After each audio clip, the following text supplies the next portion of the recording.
Merci pour l'invitation. C'est vrai qu'au travers des différentes interventions, je pense qu'on a posé sur la table toutes les problématiques en termes de déplacement de nos administrés. La table ronde territoire et transport, je pense que la thématique elle est vraiment au cœur du problème. Et on l'a bien vu au travers de nos différentes discussions, que ce soit sur effectivement le pacte ferroviaire ou sur la loi d'orientation des mobilités, qui avait été au préalable lancée par les assises de la mobilité. D'ailleurs, au travers de ces assises, on en a attendu beaucoup de choses et il y a eu des débats fortement intéressants, très intéressants, qui ont d'ailleurs traduit tout ce que vous avez dit ce matin, et on attendait de cette LOM beaucoup de choses. Finalement, voilà, je vais le dire comme ça, loi très technique, avec énormément d'éléments qui vont permettre aux opérateurs peut-être d'avancer sur certains sujets, avec au-delà de ça des sujets emblématiques, et c'est un peu malheureux qu'on en ait ressorti que les trottinettes de cette loi LOM, mais une déception quand même de la part d'un grand nombre de parlementaires, notamment sur le volet financier, puisque c'est ça qui a fait choper cette loi d'orientation des mobilités, parce que vous l'avez traduit au travers de vos interventions. On voit bien que la SNCF, et vous l'avez bien traduit, a depuis de nombreuses années fait ce qu'elle pouvait avec des orientations politiques qui sont décidées par là-haut et qui malheureusement ont mis la SNCF dans cette situation financière très délicate. Le gouvernement a, je dirais, fait un geste pour dire « Ok, on va essayer de tourner la page, on va prendre en charge une partie du déficit et on va demander à la SNCF de repartir ». Mais il n'empêche que, et on voit bien aussi en Île-de-France, vous l'avez évoqué dans les Hauts-de-France, mais on voit bien en Île-de-France, le retard en matière d'infrastructures, de travaux, fait qu'au quotidien, nos usagers sont dans une situation qui est dramatique. Alors, monsieur, j'en profite pour vous dire un petit mot et un appel sur... alors, je vais faire les deux, SNCF Réseau et Mobilité. Au-delà de tout l'investissement qui est engagé par la SNCF pour remettre à niveau toutes nos infrastructures, il y a un volet peut-être qui n'a pas été évoqué tout à l'heure, c'est le volet communication. Et vous l'avez traduit dans votre convention avec le 3A, averti. Et là, je crois que, si je peux lancer moi aussi un appel, un effort considérable à faire en matière d'information auprès de nos administrés, des usagers qui, tous les jours, au quotidien, souffrent des retards, des suppressions de trains, des pannes de train, des changements d'organisation, des changements de quai. Enfin, on vit, les usagers vivent un cauchemar. Et c'est vrai que, pour revenir au niveau national, quand nous avons eu toutes ces discussions sur la loi d'orientation des mobilités, ça a été de dire, voilà, il faut que la SNCF prenne sa part de responsabilité, ce qui, dans le même temps, nous a incité à transférer une grande part des responsabilités et de donner la main, au-delà des responsabilités, aux régions et aux autorités organisatrices de mobilité, parce qu'on sent bien que c'est au niveau local que la main peut être prise et qu'il y a des possibilités d'améliorer le transport de nos administrés, et on voit bien que les régions ont pris en main le sujet. Il n'empêche que derrière le financement n'est pas au rendez-vous. Et on l'a bien vu aussi bien au travers des financements qui vont être amenés à l'agence, à la FIT pour le niveau national, mais aussi aux collectivités, où au-delà du débat sur la suppression de la taxe d'habitation, on voit bien que le gouvernement et Bercy est encore une fois de plus passé par là, avec ses tableaux Excel, c'est ce qui nous agace tout particulièrement, c'est de pouvoir donner les moyens aux collectivités, les moyens financiers, de pouvoir agir au niveau local. On voit bien qu'on perd des services de proximité et que finalement, c'est les collectivités qui, elles-mêmes, essayent de remettre les services publics que l'État est en train d'enlever.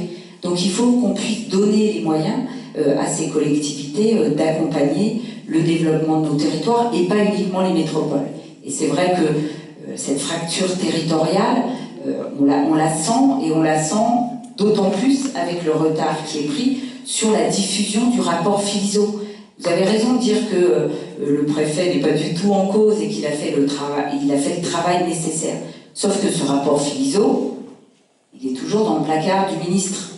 Et que je ne sais pas quand est-ce qu'il va sortir, mais il va bien falloir un moment mettre sur la table le constat qui est alarmant sur un certain nombre de petites lignes, et puis aider les collectivités à travailler, puisqu'on leur a donné la main, à travailler sur la régénération du réseau ferroviaire, mais aussi des moyens innovants pour permettre à nos usagers de se déplacer. Voilà, à partir du moment où on a, entre guillemets, le sillon, est-ce qu'il doit être ferroviaire, est-ce qu'il doit être en site propre, est-ce qu'il doit être remplacé par un car haute définition. Voilà, c'est tous ces sujets-là, tant que ce rapport Philizot ne sera pas mis sur la table, on ne pourra pas avancer, on ne pourra pas aider les collectivités à avancer. Et c'est ce rôle d'aménagement du territoire. Alors moi j'avais appelé de mes voeux à ce qu'il y ait un ministre des Transports, on a un secrétaire d'État au transport, tant mieux, mais il faut qu'il prenne la main sur ces sujets d'aménagement du territoire ferroviaire, routier et aérien. Monsieur Gazo l'a dit tout à l'heure, hein, on avait interrogé la ministre sur ce sujet-là en disant mais il faut que l'État ait un rôle d'aménageur beaucoup plus poussé qu'il n'a pu l'avoir ces dernières années, et notamment peut-être d'articuler le maillage aérien, ferroviaire, routier. La ministre à l'époque nous a répondu mais c'est pas tout à fait de mon ressort, l'aérien vit tout seul, s'autofinance, donc je n'ai rien à dire là-dessus. Voilà, je suis tout à fait d'accord avec votre petit hochement de tête en disant non, c'est le rôle, pour moi c'est le rôle de l'État, d'avoir ce regard d'aménageur sur l'ensemble du territoire pour pouvoir, permettre aux différents modes de transport d'avoir toute leur place, de ne pas se concurrencer, d'être complémentaires, et puis de pouvoir donner aux autorités organisatrices tous les moyens qu'elles peuvent avoir en leurs mains pour pouvoir développer le transport de nos administrés, réduire les fractures territoriales, parce qu'on l'a vu, les métropoles se sont énormément développées ces 10 dernières années, mais en se développant, elles ont poussé une partie de nos concitoyens vers les territoires ruraux où elles les ont éloignés du cœur de la métropole, hein. Et on a bien vu les manifestations des Gilets jaunes sur certaines métropoles, beaucoup plus puissants dans certaines métropoles que dans d'autres. Donc on voit bien que ce développement des métropoles s'est pas fait de façon harmonieuse, et donc il y a nécessité à redonner la main aux différentes, donner la main aux différentes collectivités. C'est vrai que c'est aux législateurs de le faire. Je pense qu'au travers de la LOM, pour moi, on n'est pas allé assez loin, et notamment sur le volet financier. Je vous donnerai une petite anecdote. On a passé plusieurs heures de débat sur un amendement qui avait été mis dans le texte par l'Assemblée nationale, de dire qu'il faut que les autorités organisatrices de mobilité luttent contre l'étalement urbain. C'est pas aux AOM de lutter contre l'étalement urbain.